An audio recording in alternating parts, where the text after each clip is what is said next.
نكمل الدروس والمواقف بعد صلاة التراويح اليوم، وتكلمنا عن وظائف وفوائد شهر رمضان، واليوم نتكلم عن فوائد وخصائص الصيام. جماعة وغزنا دوام الترابس خمين سنين بلان كشاب ورزانن فازلة لارو ترنسي لشاني دي خمين بلغن سنين بلان كشاب رمضان فازلة لارو ترنسي لشاني دي خمين بلغن ده ورزانن فازلة لارو ترنسي لشاني. صيام رمضان ركن من أركان الإسلام. نبينا عليه الصلاة والسلام حينما قال بني الإسلام على 5 عد منها وصيام رمضان. جماعة ورزان وإسلام دين بزنن أركان نرنان بربو برا. پیامبر صلى الله عليه وسلم نشون حديث إلى بني الإسلام على 5، يعني إسلام دينا بيش أركان إلى 5 ورزان. الصيام إخوتي في الله سبب من أسباب دخول الجنة، والنبي عليه الصلاة والسلام يخبرنا بأن هنالك باب من أبواب الجنة يسمى الريان لا يدخله إلا الصائمون. جماعة ورزاق شمال جنة كاكرتا حمد يا عبد ربي صلى الله عليه وسلم نشمي خالص إله يا عبد ربي زيتا جنة نشمي بر إيش يوار كده خان أنا اسمه ريان إيش ده خان أنا كرمي كم ورزق خان كشنا كرامة. وقال عليه الصلاة والسلام إن في الجنة غرفا يرى ظاهرها من باطنها وباطنها من ظاهرها. قال الصحابة الكرام يا رسول الله لمن هذه الغرف؟ قال لمن طيب الكلام وأطعم الطعام وأدام الصيام وصلى بالليل والناس نيام. خامن ده پیامبر مثلا شوی امر حدیث كده خامن ده پیامبر مثلا جنت ده شوی ایشیک دی والمدار بعد دی خامن ده آن قربان وقت ده آن اشکیانان ده گونه خامن ده خام اشکیانان ده گونه دی نشو کم آوازات کنوسا خامنده و yaxşı sözler yeken musabbaza vaktinde yaxşı ameller, zikirler خامنده şekil sözler söylemeden olsa منشو بالمذاكرة شكل. وأيضا إخوتي في الله الصيام سبب من أسباب النجاة من النار. قال النبي عليه الصلاة والسلام من صام يوما في سبيله يوم واحد بعد الله وجهه عن النار 70 خريفا.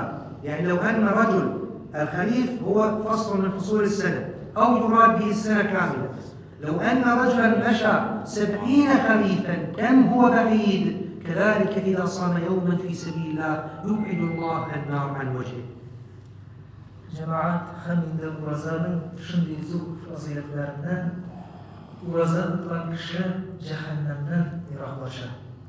پیامبر صلی الله علیه و سلم شدی حدیث كده اگر ادم واسه برکن ورزان تتسا الله تعالى آنن yüzün 70 yıl نشو جهنمنا يرغبشة. خمينده 70 kız fasıl hadiste كده 70 yıl kişinin yüzüne cehennemden uzaklaştırır hadiste كده. وأيضا إخوتي في الله من خصائص الصيام وفضائل الصيام أنه جنة. قال عليه الصلاة والسلام الصيام جنة أي وقاية، وقاية من النار، وقاية من الفقر، وقاية من الأمراض، وقاية من البخل، وقاية من الشهوات والملذات. هم جماعات پیامبر صلی الله علیه و سلم ایتن ورزاو کشنان ساقوشه هم ده زشیدن شکلنا کم ورزاو تسا الله تعالی ona şehvetlerden hem yalanlıklardan bozuklıklardan bütün meşhur eybirlerden onu saklıyor dilekler Peygamber sallallahu aleyhi ve sellem. لذلك نبينا عليه الصلاة والسلام لما خاطب الشباب قال يا معشر الشباب من استطاع منكم الباءة فليتزوج. الباءة المقدرة الجسمية والمقدرة المالية. من استطاع منكم الباءة فليتزوج ومن لم يستطع فعليه بالصوم فإنه له وجاء أي وقاية وحماية. Peygamber sallallahu aleyhi ve sellem şimdi hadis ile Peygamberimiz zeytti ey işler cemaate haminde dilemegenler yaşarga müracaat etmekte kimden mümkünçülüğü var iken ilanınız dilekte haminde kimden mümkünçülüğü yok iken hem şu kişiler uraza kılsınlar dilekte. Nesliye çünkü uraza o sizni saklıyor dilekte. Şu yamanlıklardan hem şehvetlerden saklıyor. بسم الله الرحمن الرحيم الحمد لله والصلاة والسلام على رسول الله وآله وصحبه ومن والاه. اللهم إنا نعوذ بك من الهم والحزن ونعوذ بك من العجز والكسل ونعوذ بك من الجبن والبخل ونعوذ بك من غلبة الدين وقهر الرجال. اللهم إنا نعوذ بك من الهم والحزن ونعوذ بك من العجز والكسل ونعوذ بك من الجبن والبخل ونعوذ بك من غلبة الدين وقهر الرجال. اللهم إنا نعوذ بك من الهم والحزن ونعوذ بك من العجز والكسل ونعوذ بك من الجبن والبخل ونعوذ بك من غلبة الدين وقهر الرجال. اللهم إنا نعوذ بك من فتنة المحيا والممات وفتنة المسيح الدجال ونعوذ بك من عذاب القبر وعذاب النار. اللهم إنا نعوذ بك من البرص والجنون والجذام ونعوذ بك من سيء الأسقام.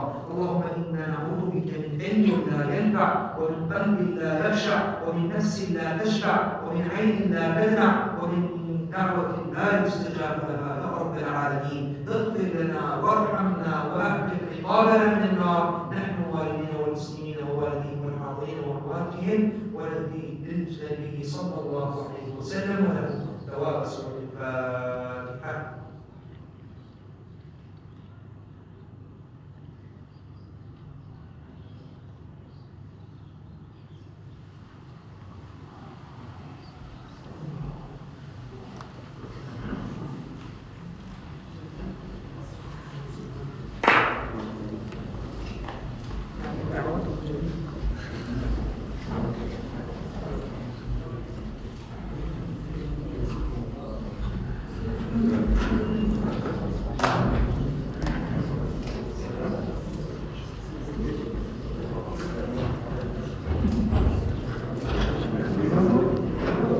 Yes.